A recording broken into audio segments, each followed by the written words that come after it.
حضرت بلال حبشی رضی اللہ تعالیٰ عنہ نے سارا گھر کا کام کاج خود سے سنبھال لیا تھا.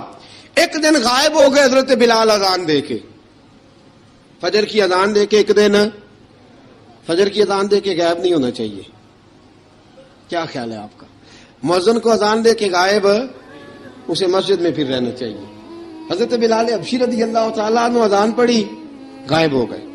صحابہ ڈھونڈ رہے ہیں بلال کدھر ہے, اقامت پڑھے. حضور نے فرمایا ٹھہر جاؤ, بلال آئے گا تو اقامت پڑھے گا. بلال آئے گا تو جلدی نہ کیا کرو مسجد میں. اگر 2-4 منٹ کبھی دیر ہو جائے نا نماز میں تو جلدی کوئی بات نہیں, اللہ کے گھر ہی آئے ہو نا, جلدی نہ مچایا کرو. اللہ کا گھر ہے, رحمت والی جگہ ہے. حضور نے فرمایا بلال آئے گا تو اذان پڑھے گا. اب سب صحابہ خاموش ہیں کہ بلال جاتا نہیں, کام بھی اس کا کوئی ایسا نہیں. حضرت بلال دوڑے آئے, جلدی دوڑے آئے. رسول پاک صلی اللہ علیہ وسلم نے سوال ہی نہیں کیا کہ بلال تو کدھر سے آیا ہے. فرمایا آ گئے ہو؟ حضور آ گیا ہوں. پڑھو اقامت پڑھی, جماعت ہو گئی. اب صحابہ کرام علیہم رضوان حیران ہے کہ حضور نے پوچھا ہی نہیں اور بلال آیا بھی دیر سے.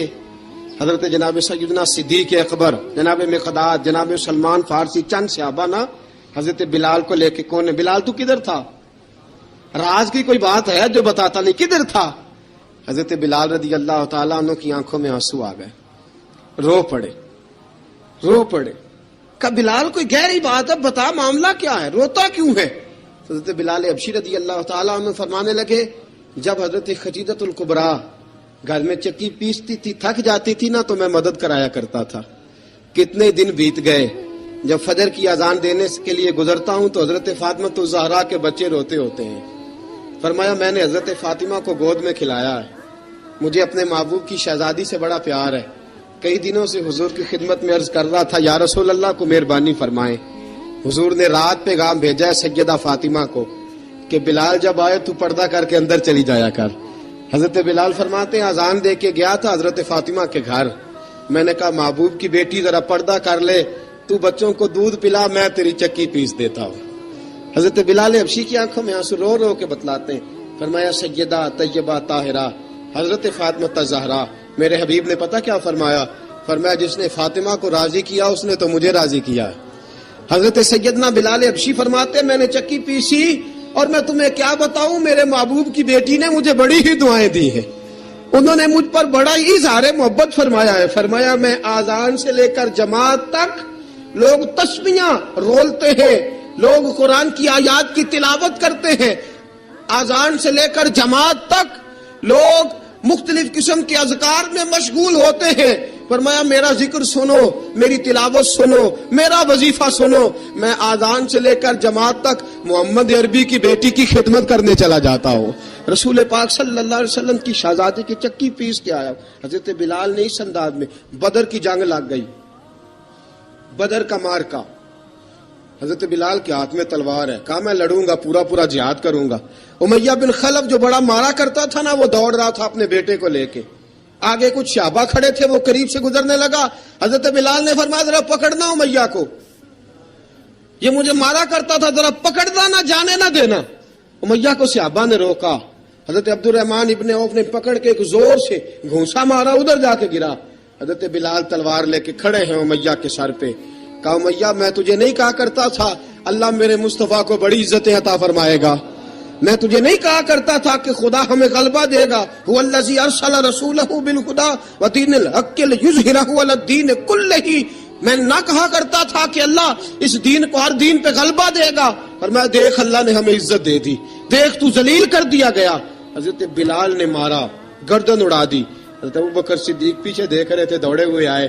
کہا بلال مبارک ہو, بلال مبارک ہو, آج تو تیرے سارے بدلے پورے ہو گئے. حضرت بلال نے سجدہ شکر ادا کیا. میرے دوستو بڑی باتیں ہیں جناب بلال کی کرنے والی. یہ وقت ساتھ نہیں نہ دیتا کسی کا, یہ رک جاتا ہے, یہ کہتا ہے کہ بس اب رک جاؤ, وقت ہو گیا آگے گزرنے کا. حضرت بلال حبشی رضی اللہ تعالیٰ عنہ رسول پاک کا وصال ہوا نا, حضرت بلال نے منہ سے لفظ ہی کوئی نہیں ادا کیا. کسی نے اپنا دکھڑا کسی انداز میں سنا لیا. حضرت عمر نے کہا, جس نے کہا حضور وصال کر کے گردن اڑا دوں گا. حضرت عثمان غنی نے کہا خبردار کوئی مجھے آ کے نہ بتائے کہ مصطفیٰ وصال کر گئے. حضرت علی المرتضیٰ رضی اللہ تعالیٰ عنہ نے فرمایا نہ بھائی میرے مصطفیٰ پر تو موت آتی نہیں جس طرح آپ لوگوں پہ. سب لوگوں نے اپنے اپنے اظہار کر لیے نا.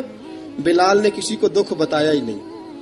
ایک کونے میں بیٹھ کے نا حضرت بلال اکیلے آنسو بہاتے رہے, کسی کو بتایا ہی نہیں, اکیلے روئے. ایک شخص کہنے لگا یار بلال بولتا نہیں. کہا نہ بلاؤ اسے. عصر کی نماز کا وقت ہوا نا تو وہ بلال جو کعبے کی چھت پہ بغیر سیڑھیوں کے چڑھ گیا تھا, وہ بلال جو کعبے کی چھت پہ بغیر کسی سہارے کے چڑھ گیا تھا, اس بلال کو کہا کہ بلال چڑھ ذرا آذان پڑھ, مسجد کی چھت پہ چڑھ جا. حضرت بلال کئی بار چڑھے اور کئی بار گرے, کئی بار چڑھے اور کئی بار گرے.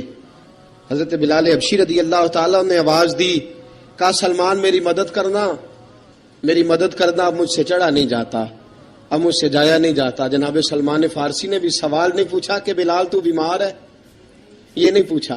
حضرت بلال کو 2-4 صحابہ نے اٹھایا, چھت پہ پہنچایا. بلال نے اذان شروع کی. جب کہا نا اللہ اکبر اللہ اکبر, وہ آواز جس میں بڑا سوز ہوتا تھا, بڑی درد, بڑی بلندی ہوتی تھی, بڑا جوش خروش ہوتا تھا, آج وہ آواز دب گئی.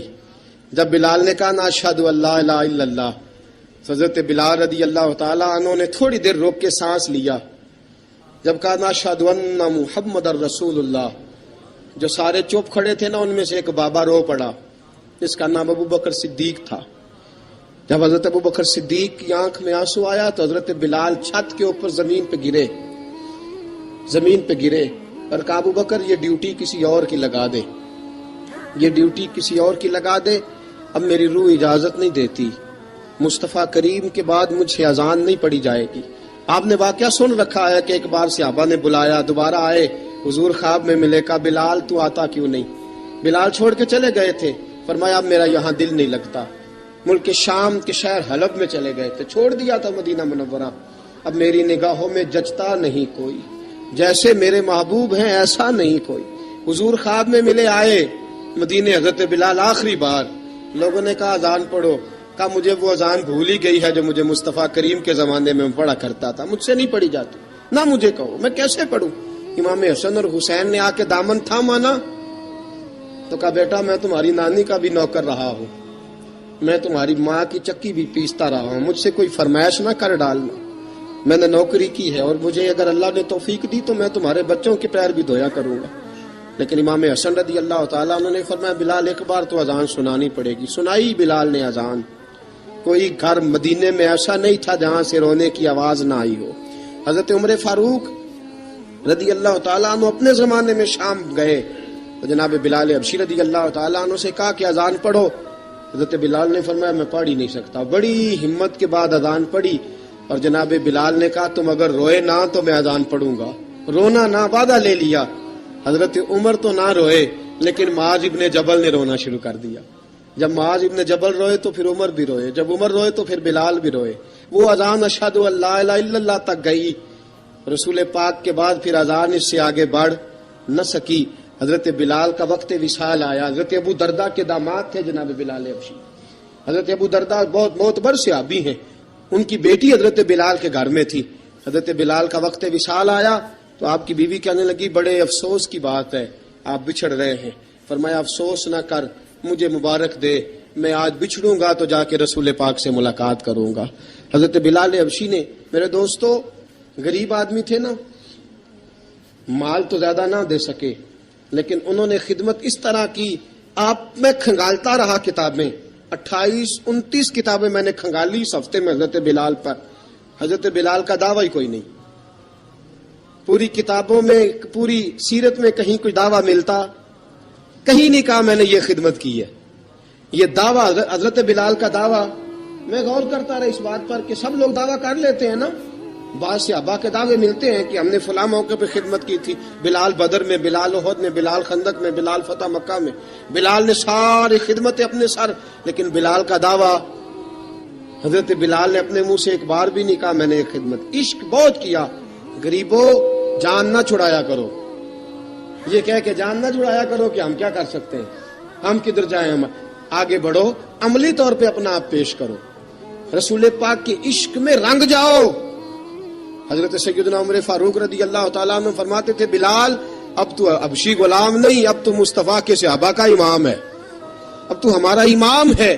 جناب بلال حبشی رضی اللہ تعالیٰ عنہ کی زندگی بتلاتی ہے کہ غریب اگر آئے اور اپنے آپ کو رنگے رسول پاک کے رنگ میں تو وہ اتنی خدمت کر سکتا ہے، اتنی خدمت کر سکتا ہے کہ کوئی تاریخ بھی حضرت بلال کو چھوڑ کے مکمل ہو سکتی نہیں.